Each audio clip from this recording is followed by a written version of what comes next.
Hey everyone, welcome to AMC Movie Talk for movie fans. I'm your host, Ashley Melva, and this is the daily show where we give you all of the latest news from the world of movies, plus a little bit of insight into what it all means. Joining us as always is AMC Movie News Editor-in-Chief, John Campea. Well, greetings and salutations, everybody. Welcome to the best damn movie-related show on the planet Earth, coming to you live from right here at the Stream.TV studios here in Hollywood, California, and we are so glad you decided to make us part of your day. Also here, writer-director John Schnepp. Hey, we're going to give you a little insight into what it all means. What's going on? And also here, AMC's Christian Harloff. Hey, wait a minute. Did I miss the Force Awakens episode? What's going on? With the upcoming Marvel film, Avengers Age of Ultron, now only 5 months away, reports are circulating that Joss Whedon and the cast are reassembling in January for 2 weeks of reshoots at England's Pinewood Studios. The purpose of the reshoots are said to add a bit more kick-ass on an extravagant scale. One of the actors returning for more shots is reportedly Tom Hiddleston, who plays Loki, which supports earlier claims by actor Idris Elba, who said both he and Hiddleston would be appearing in the film.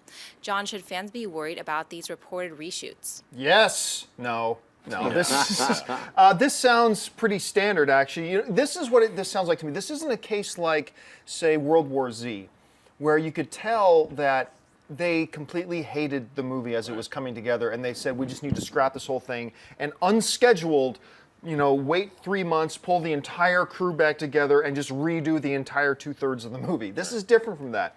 This sounds to me more like a situation where Whedon and Feige, whatever, were sitting in the editing room, they're piecing the film together, it's coming together, and they say, you know what? These beats need a couple more action paces to it. These beats need a couple more of this. And that whole thing about is to make it more badass and whatever. Okay, that sounds cool. It sounds like they want a little bit more Loki, which is becoming a pattern in Marvel films. Because remember, they did that with the last Thor film. They went back to do more reshoots. Whedon did a quick write-up of a few more things, and they shot a whole lot more Loki. It sounds like they want to do that for this one as well. So it sounds like there's nothing structurally wrong with the film. They just decided to hop it up even more on Whedon steroids and see what they get out of it. And Christian, what do you think? Or they're going to shoot the most elaborate post-credit scene of all time. A 3-week shoot for a post-credit scene. No, I mean, yeah, I agree with you. I don't think it's anything to be panicked on. Even with World War Z, is that they started testing it with audiences, and audiences were like, no, this is really depressing. It's not working. And then they redid it, and it worked for the best for them. So if the Avengers are going in there and they're reshooting to build up the scenes just a bit and add a little bit more, maybe they're taking notes. That's what Marvel does well, is they take notes from their own, maybe people that they trust. And maybe there was a collective team that said, what if we were able to do this? Could we financially do this? And with the time that we have, could we do this? And then, like you said, Feige's probably like, yeah, absolutely. So would I be nervous on this? Nah. Schnepp? No, it sounds great. I mean, they've done that on all the Marvel films. They always reserve a couple of weeks to do reshoots, which just is like add scenes or change scenes up. So I mean, it makes total sense to me, and it's exciting to hear that they're going to add a few more action scenes. That always sounds great, especially in a movie called The Avengers Age of Ultron. You want to see big action. There could be something also to where it's like, maybe they, as they were discussing creatively after the script came out, they're like, well, what if we had done this scene that really would have worked to progress this phase 3? If we would have had that in there, well, why can't we?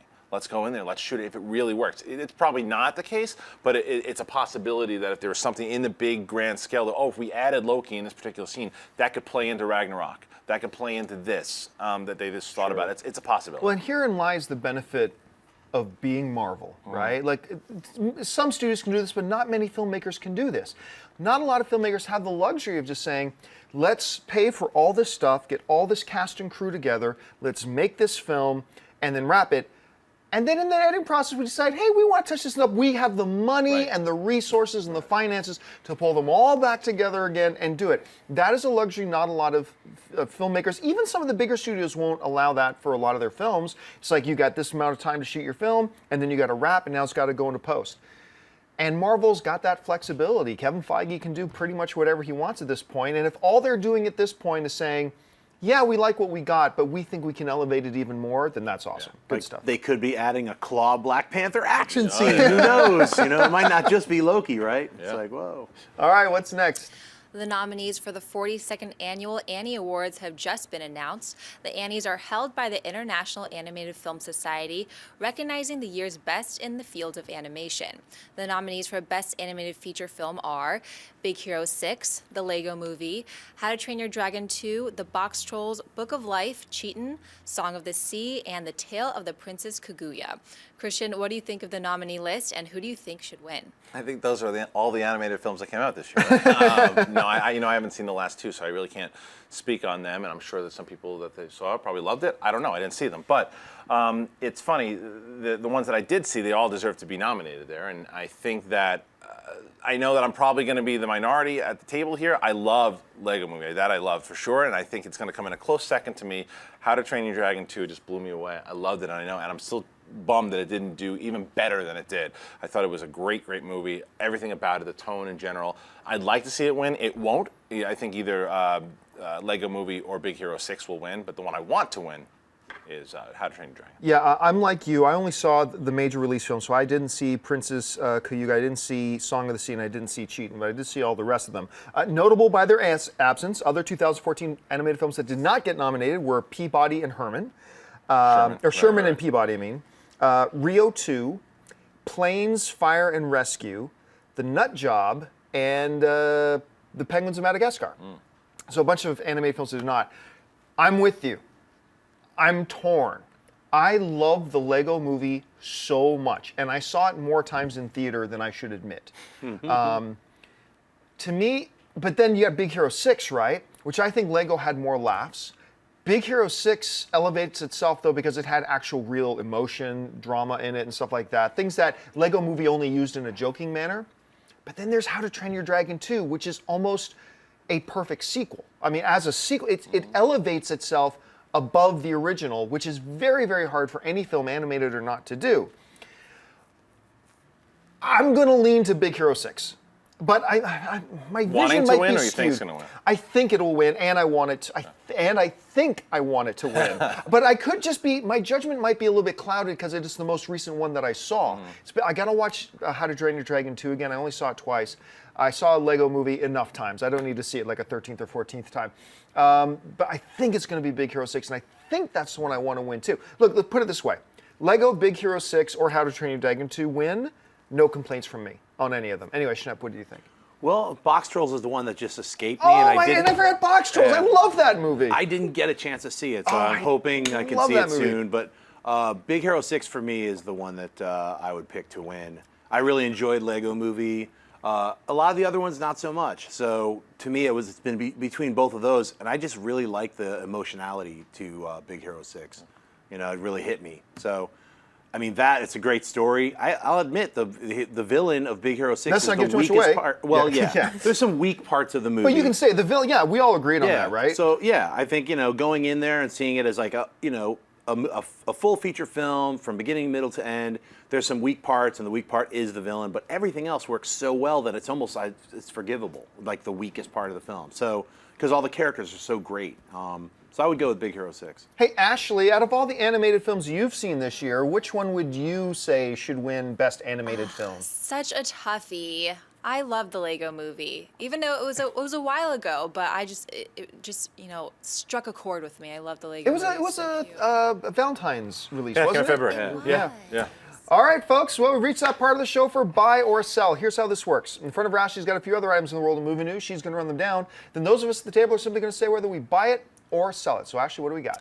As many of you know, a remake of the 1989 film Kickboxer, which starred Jean-Claude Van Damme, is now in production, and a major announcement regarding the film was just made.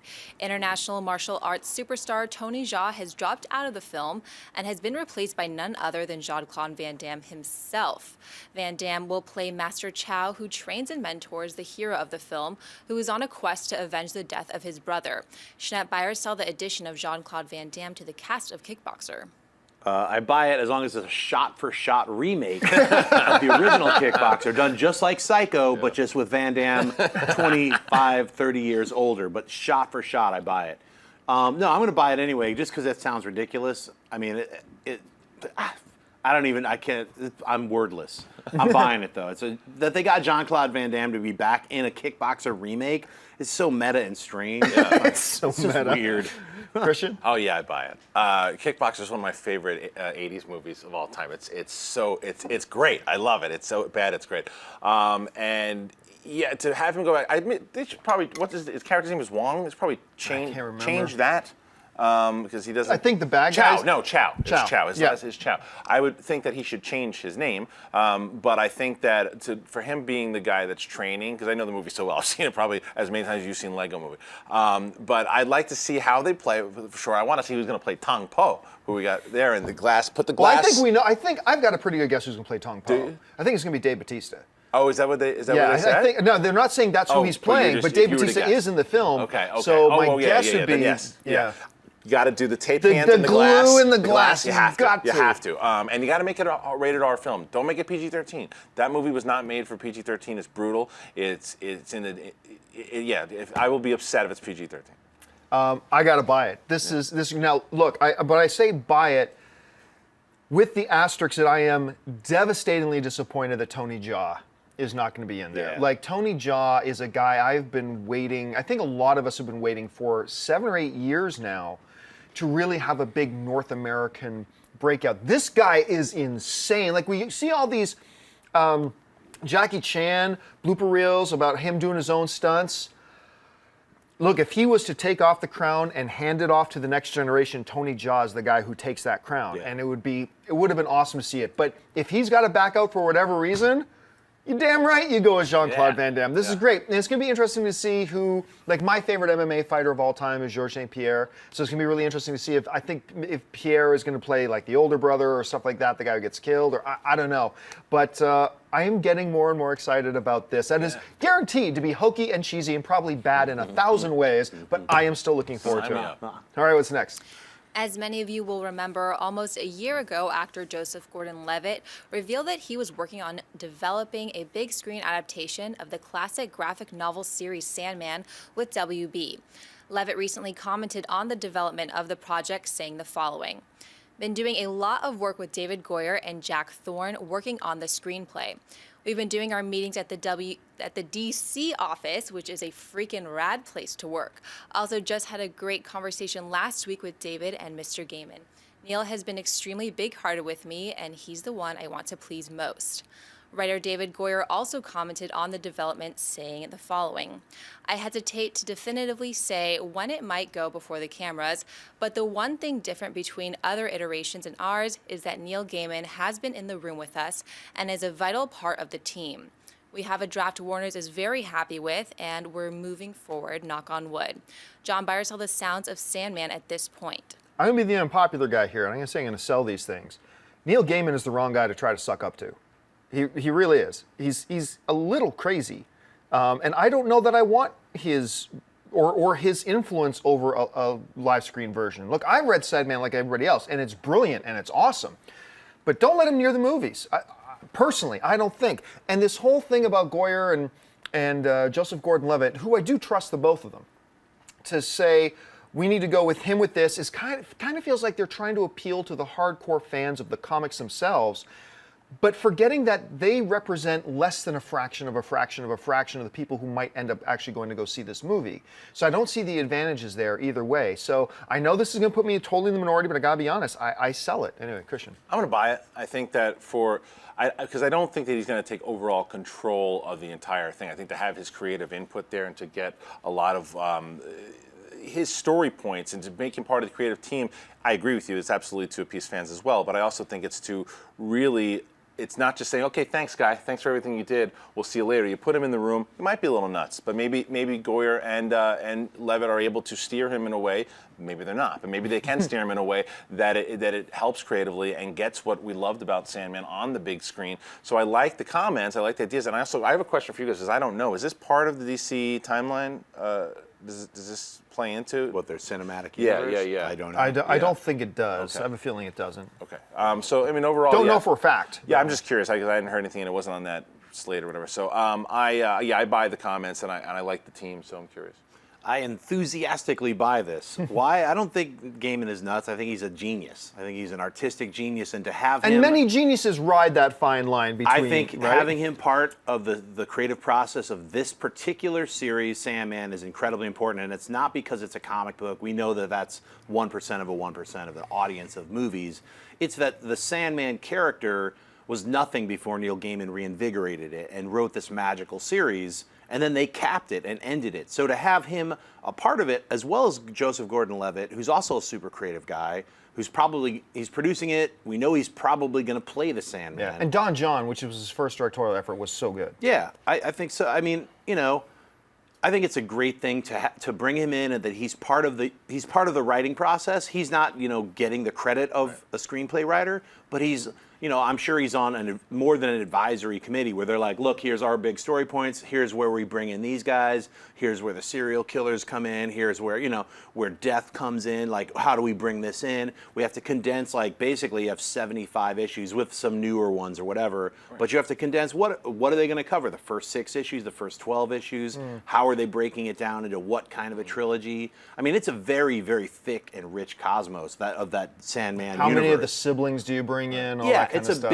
a lot of big decisions. So having him be a part of that, I think is great. So I really enthusiastically buy it. And I think it's also, a lot of times you have, whether it be the J.K. Rowlings and Suzanne Collins, people of that nature who have written the material, although I think Suzanne Collins wrote a lot of the screenplay as well for Hunger Games. But as far as you bring in these authors, J.K. Rowling was clearly an advisor to the scripts and what was made, and that worked out okay. I mean, two different with novels and graphic novels, but still, and maybe not as crazy, genius, not genius, who knows? But it really depends on how they work as an overall team. Yeah, it's a creative team at the core. That's the important thing. We've seen that happen as a success and failure on all these different projects over time. So, we don't know until it's finally done, but that he's part of it and that they're getting closer to making it a green light, that's exciting to me. I still have the bad taste of, Sin City and Frank Miller. Well, Frank Miller and what was the one he did on his own? The Spirit. The Spirit, The Spirit. yeah. It's like to me, it's like, you know what? Keep these old school comic guys. Keep them writing comics and keep them away from the big screen. Yeah, but they're totally different beasts. They truly Frank are. Miller They really is are. in his own world doing some weird stuff to himself, bodily harm and whatnot. I hope he gets over whatever he's doing to himself. Neil Gaiman is consciously writing books, very active, doing stuff and snappy, and it's a different universe completely. So. All right, here's hoping you guys are right and I'm dead wrong. All right, what's next? Variety is reporting that actor Will Ferrell has signed on for a new yet untitled comedy about the competitive world of Shakespearean theater actors. The film is being written by David Guion and Michael Handelman, who previously wrote films as Dinner with Schmucks and Night at the Museum, Secret of the Tomb. Christian buyers saw the sounds of this new Will Ferrell comedy. The sounds of it, I'm going to buy it. I mean, it sounds ridiculous. Even that picture, you look at that picture, and you're like, I want to see what he's saying right there. I want to see who he's yelling at. I want to see, I worry that he's doing that kind of same thing that he does in with Anchorman, whatever the character is, that he's just kind of this very, he's got this hubris, and he doesn't let anyone else in, and he just knows it all, which is what he does well. Right. But I'd like to see him do a little bit of a spin on it. It sounds funny. I want to see who he's cast against. I want to see the first trailer. But for right now, Will Ferrell hasn't done anything super, super funny in a little bit. Mm-hmm. So this sounds like it could be one of those ones that makes me laugh. Other than Lego Movie. Correct. I mean, which is different. Him starring in a live action vehicle we haven't seen. Yeah. Although he's got a couple things coming right now, like Get Hard. I finally saw the first trailer, Get Hard, and I got to admit, I giggled quite a bit at the trailer for Get Hard. I think this sounds funny, but it is also sounding like Will Ferrell, cookie cutter, in the competitive world of figure skating, in the competitive world of NASCAR driving, the competitive world of Shakespeare. And yet here I sit, completely looking forward to watching it. Right. So I got to give it a buy. Yeah, I'm going to buy it. I'll wait till the trailer. I mean, the way they cut trailers now, sometimes hard to tell what the final outcome's going to be, but I agree. I mean, Will Ferrell is usually on the money as far as comedies, and he does play the same character, just slightly different in each one. But because he's great at that character, we accept it. I think it's like when comedians become stereotyped, I think they realize, look, I have all these other, facilities to be, I could be a serious actor, but the audience wants this. I'm going to give them this. Then I'll try something else, but then I'll give them what they want. So I think it's a good thing for especially someone like Will Ferrell. So. All right, folks, we reached that part of the show for Mailbag. Listen, if you've got a topic or a question you'd like us to address on the show, you can email us anytime at amcmovietalk@gmail.com. Now, if you're watching us live right now, we are going to save a couple of minutes at the end of the show to take some of your live Twitter questions. So hop on Twitter right now and tweet into us at AMC Movie News. But for now, let's get to the mailbag. So, Ashley, what do we got? Cody Nolenberger writes, "Hello, AMC Movie Talkers. Love watching you every day for my daily dosage of movie news. I'm extremely pumped for the new Jurassic World because the original is so close to my heart. My question is, are they planning for another Jurassic trilogy? I thought I read somewhere that they will do a Jurassic 5 and 6 as well. Are they taking the Hobbit approach and are confident they will be successful, or wait to see how Jurassic World does first?" They're going to wait to see how Jurassic World does first, and well they should, because these are two different scenarios. With the Jurassic World situation, you're coming off of Jurassic Park 2 and 3, and was there 4? No.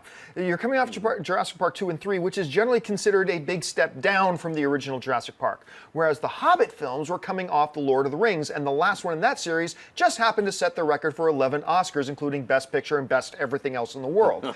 So you have two different sets of momentum going in. You have Warner Brothers with the Hobbit knowing we can make, the original plan was 2. We can make 2 films, no problem. We know they're going to be successful. We'll know they're going to do well. On the other hand, with Jurassic World, you've got to be a little bit more cautious. There's going to be more trepidation coming into Jurassic World because of the previous 2 films. And they're not, as much as you might think you don't know how the audience is going to react to it and how this film's going to turn out until that opening weekend. Look, if this film makes $75 million opening weekend, North American, right? You are going to, within 24 hours, hear the announcement coming out that they've greenlit the next project. But I don't think it's going to happen until then. Anyway, Schnepp, what do you think? Yeah, I agree. I mean, it's an unknown quantity right now. It's like these sequels that come like 15 to 20 years later after the last one, they're unknown. It's like, they're banking on nostalgia. They're banking on, hey, you saw it when you were 7, now you're 27. You want to check out the new version? It's like they're banking on toys that you played with as a kid. They're banking on you having kids that'll want, they're banking on all these things when they're taking a property that's been burned in and it's on DVD, it's on, they're taking something that's its own, creature, its own franchise and redoing it. But waiting so long, that's the weird thing to me. It's like, yeah, they had so many different problems with getting Jurassic 4 done. We've seen countless illustrations leaked online of like weird half-human dinosaur Remember, dudes they stopped production and pre-production entirely at one point, sent all the crew home, there were a lot of problems. So there's been a lot of issues. So yeah, with something like this, it is going to be a wait and see thing. Just like ID4, they're like, let's wait till ID4 forever, or till the ID5 or whatever, however they're breaking it up or whatever. Let's just do 1 and see if everybody wants to go back to Independence Day from 25 years ago or something. This is similar to that. Something like The Hobbit, it's based on a set of books. Like you said, it won 1 million Oscars. It's pretty much, yeah, there's a built-in audience. Let's shoot them back to back. In fact, let's make 3 of them. It was one of those things where it's apples and oranges. It's totally different. Christian? Well, they're also banking on Chris Pratt right now too. So they've literally had their hand on the sequel button, like waiting, like you said. It's a matter of how much money it makes, whatever. Too. But what it also has done, I actually like the idea, the reason that they've waited and they didn't push ahead when that could have been a disaster and kept everybody there and just put out a stinky product and that's the end of Jurassic World. They took their time, they waited, they incorporated it, what it looks like in the story, because now it looks like everybody's accepting it. It's 20 some odd years later, here's the park. If it delivers in a way, like you said up top, with a nice opening, hit that button, get the sequel. If it blows it out of the water and people love it, it's critically acclaimed and people really, then you're going to get bump, then you're going to get maybe a trilogy. Have you guys seen that video? This just reminds me of that. It's from, I think, Parks and Recreation Season 2 or something like that. And it's a special feature from the DVD set. And it's Chris Pratt talking about the show, and then he pretends his cell phone's ringing. Oh, wait a second. Hello? Oh, hello, Steven Spielberg. Yeah, I can do Jurassic Park 4. This is long before Jurassic World. Yeah, seriously. No way. Look it up. It's on YouTube. Look up Chris Pratt, Parks and Rec, Jurassic Park 4 on YouTube, and you'll find this video. So he's a prophet. He's a warlock. All right, what's next? Lucius Paulson writes, could Disney reboot, redo, or outright scrap episodes 1 through 3, making Lucas's version non-canonical? And could Lucas stop this if they tried? Also, can Disney now erase the episode numbers from the films and have Star Wars Episode 6, A New Hope, be the first film again and just call it Star Wars again? Oh, the thought makes me so happy. But let's be honest here for a second, okay? Everybody knows what I think of the Star Wars prequels. Like, Star Wars is my life, the prequels are a joke. But all of our families have that one 43-year-old unemployable uncle who gets high off of sniffing bathroom cleaners and still lives in your grandparents' basement. He's a complete humiliation and embarrassment to the family, but he's still family. As much as I hate it, the Star Wars prequels are still Star Wars. I ignore them. I pretend they don't exist, much like the 43-year-old uncle living in the grandparents' basement. But the fact of the matter is, when push comes to shove, they are still Star Wars films, and that's not going to change. Does Disney have the power to do that if they so choose? I have a feeling probably somewhere they could do it if they wanted to. I got a feeling in part of the agreement of getting it, of purchasing Lucasfilm, they probably signed something that said they wouldn't do that, but with their army of lawyers, they could probably find a way to do it. But I don't think that's their intention. I don't think they will. So they will continue, the prequels will continue to be the big embarrassment on our Star Wars family. But they are family, and they're there to stay whether I like it or not. So I don't know. How do you guys see it? I mean, here's the other thing, though, too. What you have to realize is, first of all, I agree also. I think it was in the contract that they can't do anything with those. The movies are set. It's part of canon. What you also have to realize, and we talk about this quite often on our many other Star Wars conversations that we have, we do talk about Star Wars an awful lot, we do. Now, we're not just talking on camera. I mean, no, everything. And we literally just talked about it before, off camera here, is what you must realize, not just as a Star Wars fan of the films. What Star Wars is doing is something that no one has ever done. All of their properties, their comic books, their video games, their novels, it's all canon. Moving forward, excuse me. Everything that came out, starting with The New Dawn and now Tarkin, the novels and stuff like that, that's all canon. I've been reading those books. They all reference to events that happened in the prequel movies. If you eliminate those movies, then you have to rewrite history again. They're not rewriting history again. This is going to take a lot of time to do. There's a lot of things they have to do in order to do that. Those Clone Wars are set up, plus the fact the Clone Wars cartoon, the series, really developed a lot of characters and missteps that happened in the prequels. So that's what they were doing in developing canon there. Not going to happen. In regards now with the numerals, they're not changing those either. It's part of tradition. They didn't do it in the trailer here, but that doesn't. If they change it in trailers, and maybe. But as far as that opening crawl, you're going to see Episode 7. Schnepp? Yeah, I think it's kind of silly to think about changing them. I think Disney can do a special edition of Episodes 1, 2, and 3 and minimize Jar Jar by like doing the East Coast, the Phantom edit, the East Coast, West Coast version, like give them subtitles, make the Gungans smart. Like Klingons, kind of give them this pride that they don't have, bumbling weird, like, farting and pooing. And, Roger. Lisa, step on poo, like, get rid of that garbage and embarrassment. And I think, a little kind of a cleanup of like a special edition. Like, it would be great to give Lucas a taste of his own medicine where he did his special editions and ruined our trilogy. Like, why don't we, like, hey, look, man, we got to fix some stuff, and like, get in there and, like, do a little rearranging. Right. I think that would be a great idea. Just wait 10 years. I'm cool. Yeah, he's standing in his bathroom. No! Yeah, that would be kind of the only thing I would say. Like, the 1, 2, and 3 are pretty clunky, but there's some cool stuff in there. I mean, I really liked Revenge of the Sith the best. That was my favorite of all 3 of them. That's just because it got into That was my least objectionable one. Yeah, that's the most I'll say. Tons of problems, but I agree. Yeah. All right, folks, so I said we'll leave a couple minutes at the end of the show for your live Twitter questions, and we're going to do that right now. Once again, don't forget to be following us and tweet to us at AMC Movie News. Ashley's picking out some questions. So, Ashley, what have you selected?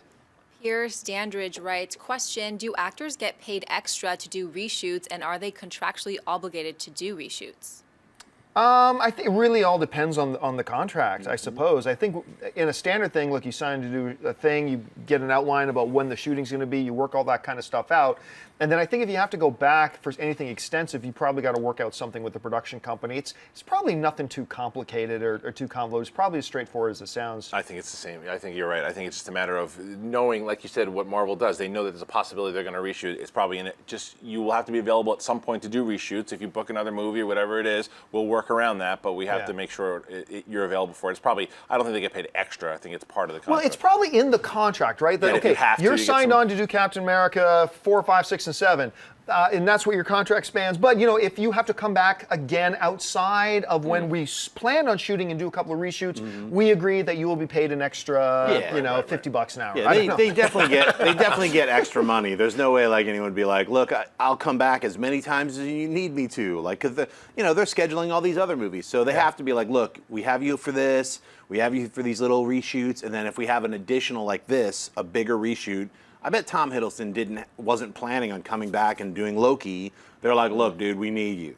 So here's that extra gravy and come back. Right. And It's put probably on not like $10 million. No, it's no, probably no. a reasonable rate. Right. Here you go for a couple of days. It's better than SAG minimum. Yeah. I mean, you know, it's like those guys are getting some flavor. So, you know, they're like, yeah, where am I flying to? You know, where are you putting me up? And I get to be Loki again? Yeah. And I get Sign this me big up. bundle of money? Yeah. So, All right, what's next? Patrick Ward writes, what do you think is the funniest Will Ferrell comedy? Mine would personally be Blades of Glory. Thanks, guys.